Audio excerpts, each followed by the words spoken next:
DBM pigsa sa pinalnaan pag-aadal sa posibleng salary increase kan mga empleyado kan gobyerno.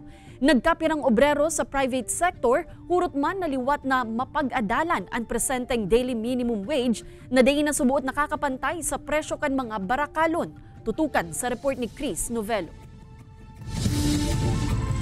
Rain or shine, nagtatrabaho ko mo street sweeper kang Naga City LGU si Edgardo Ocfemia. Haros 400 pesos naman subot ang aldawan na sweldo niya alagad sa mahal kan barakalon ngunyan kapos man giraray ini. Hindi man po nasasapat.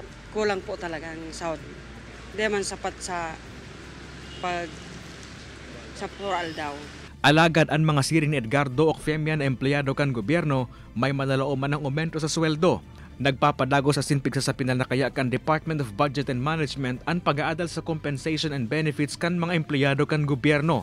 Target subuot na matapos ang pagsasapinal asin pag-aadal kaini antes matapos ang bulan ng Hunyo.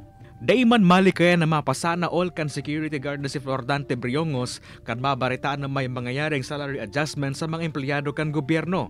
Hurot man kaini na mapag-adalan man ang presenteng daily minimum wage sa mga private employee na dahil naman subot napapantayan ang mahal kan barakalon sa ngunyan.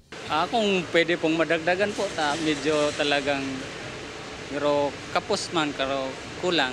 Padagos pang pikukuan na ning pahayag kan GMA Regional TV Balitang Bicolandia andol asin RTWPB Bicol sa bagay na ini. Alagad ka nakaaging Abril pinagsugo ni Presidente Bongbong Marcos ang pag-review kan minimum wages sa enterong nasyon na nakakaapekto subot sa inflation kan goods asin services sa nasyon. Kay banan si Carlo Abonita, Chris Novelo, Balitang Bicolandia.